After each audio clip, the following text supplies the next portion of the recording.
कली पुरुष को भगवान विष्णु के 10वें अवतार कल्कि जी भी मार नहीं पाएंगे और ये सत्य कोई भी नहीं बोलता। आखिर है कौन ये कली पुरुष? कहाँ जन्मा ये? ऐसी क्या शक्ति है इसमें? अगर कली मरेगा ही नहीं तो क्या सतयुग का आगमन कभी होगा नहीं?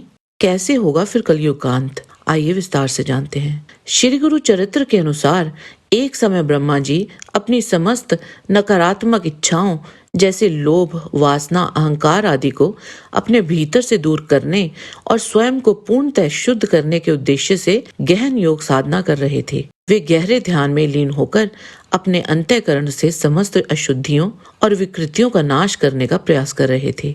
जब ब्रह्मा जी ने अपनी समस्त नकारात्मकता को अपने से बाहर निकाला तो वह समस्त संचित नकारात्मकता सबसे घिनौने, अत्यंत विकृत, अशुद्ध और भयावह प्राणी के रूप में साकार हो गई, जो अब तक का सबसे कुरूप और विभत्स रूप था, और वही था कली पुरुष, नकारात्मकता का साकार रूप। कल्कि पुराण में कली पुरुष के जन्म और उसके जीवन का और भी विस्तार से वर्णन है। कल्कि पुराण के प्रथम अध्याय में श्री सुखदेव जी द्वारा वर्णित भागवत उपाख्यान है, जो भविष्य में घटित होने वाला है। इसके अनुसार जब प्रलय काल व्यतीत हो जाएगा तब पितामह ब्रह्मा जी ने अपनी पीठ से घोर मलिन पातक को उत्पन्न किया। उसी पातक का नाम अधर्म हुआ। उस अधर्म का श्रवण, स्मरण एवं रहस्य जानने से प्राणी सब पापों से मुक्त हो सकते हैं। उस अधर्म का विवाह मिथ्या से हुआ। अधर्म और मिथ्या का एक अति तेजस्वी महाक्रोधी पुत्र उत्पन्न हुआ, जिसका नाम दंभ था। उनकी एक पुत्री भी हुई, जिसका नाम माया था। दंभ और माया के संयोग से लोभ नामक पुत्र और निकृति नाम की कन्या हुई। लोभ और निकृति के संयोग से क्रोध नामक पुत्र उत्पन्न हुआ और हिंसा नामक पुत्री हुई। क्रोध और हिंसा के संयोग से संसार को नष्ट करने वाले कली की उत्पत्ति हुई। उस कली की देह कांति के काजल के समान काली थी। भयानक दुर्गंध युक्त शरीरधारी इस कली ने धुत, मदिरा, वैश्यावृत में प्रवृत्त महिलाओं तथा स्वर्ण में निवास किया। कली और दुरक्ति के संयोग से उनका भय नामक पुत्र और मृत्यु नामक पुत्री उत्पन्न हुई।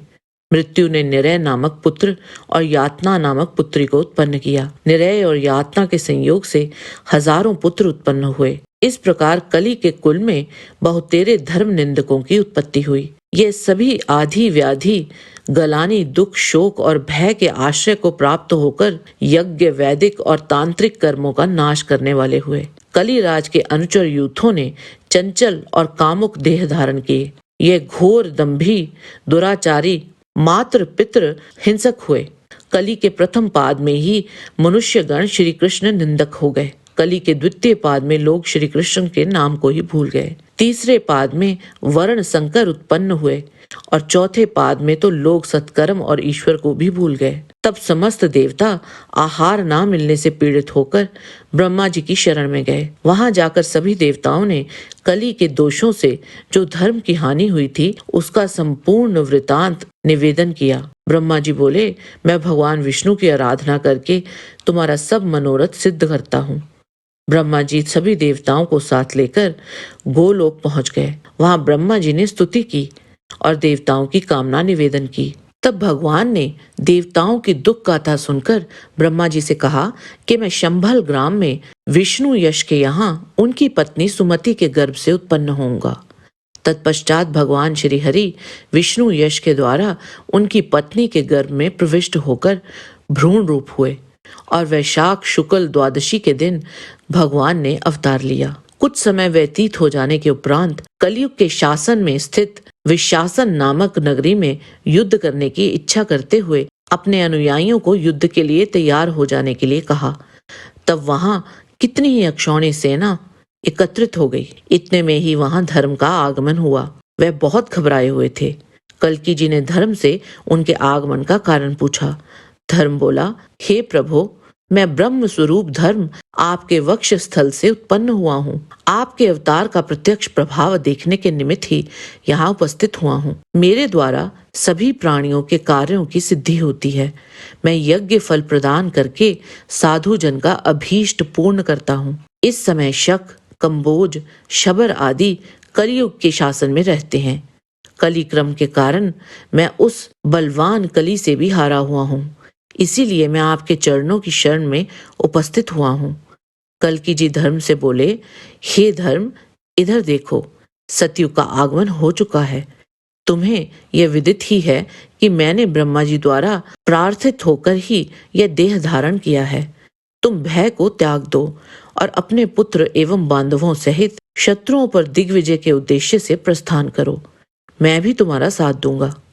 इस प्रकार भगवान कल्कि मलेच्छों पर विजय की कामना से कली के आवास वाले स्थान में पहुंचे। वहां भूतों का निवास होने के कारण वहां गौ मांस की दुर्गंध आ रही थी। वहां का अधीश्वर कल्कि जी का आक्रमण सुनकर अपने उल्लू की ध्वजा वाले रथ पर आरूढ़ होकर बाहर आया। उस कली को देखकर भगवान कल्कि की आज्ञा से धर्म ने उसके साथ संग्राम किया।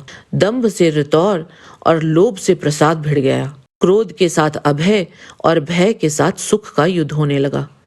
वहां अत्यंत घोर एवं दारुण संग्राम उपस्थित हो गया। कोक विकोक के साथ स्वयं भगवान कल्कि युद्ध में तत्पर हुए। यह कोक विकोक ब्रह्मा जी से वर प्राप्त करने के कारण अत्यंत अहंकारी हो गए थे।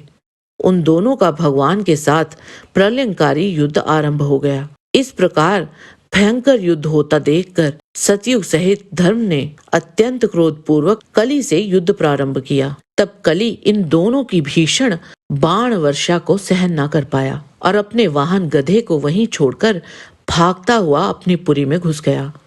उसका रथ चकनाचूर हो गया। तत्पश्चात सतयुग को साथ लेकर धर्म कली की राजधानी में प्रविष्ट होकर उसने कली के सहित उसकी संपूर्ण नगर को अपने बाणों से जला दिया। कली के सभी अंग जल गए। उसकी पत्नी और पुत्र सभी मारे गए।